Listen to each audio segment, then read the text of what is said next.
تو یہاں تک ہم نے دعا کی فضیلت، ذکر کی فضیلت، آداب، دعا کے آداب، ذکر کے آداب، دعا قبول ہونے کی حالتیں، مقامات،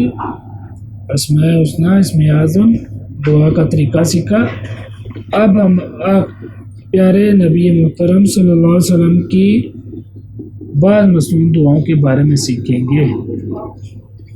صحیح مسلم میں حضرت ابو سعید خدری رضی اللہ عنہ سے مروی ہے کہ حضرت جبرائیل علیہ السلام نبی کریم صلی اللہ علیہ وسلم کے پاس تشریف لائے اور فرمایا اے محمد صلی اللہ علیہ وسلم کیا آپ کو تکلیف ہے؟ آپ صلی اللہ علیہ وسلم نے فرمایا ہاں ہے۔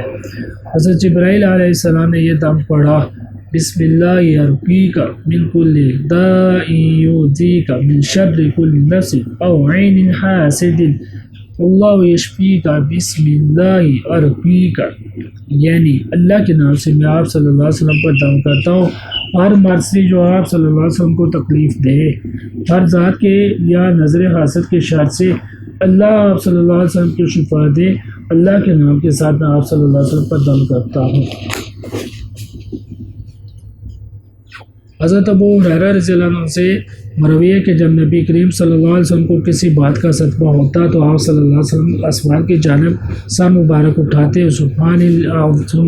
سبحان اللہ العظیم پڑھتے اور جو دعا میں خوب صحیح فرماتے تو یا حی یا قیوم پڑھتے۔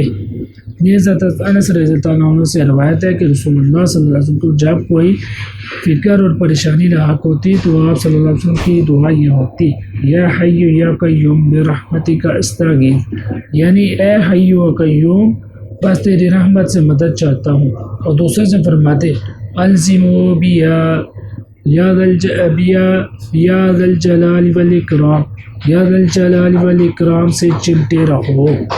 یعنی اس کلمہ کے ذریعے اللہ تعالیٰ سے استغاثہ اور فریاد کرتے رہو۔ آپ صلی اللہ علیہ وسلم جب کسی مجلس سے کھڑے ہوتے تو یہ دعا پڑھتے سبحانک اللہم و بحمدک اشہد ان لا الہ الا انت استغفرک و اتوب الیک۔ جب آنظر صلی اللہ علیہ وسلم کو کوئی خوشی پیش آتی تو اس طرح کہتے الحمدللہ الذی بنعمتہ تتم الصالحات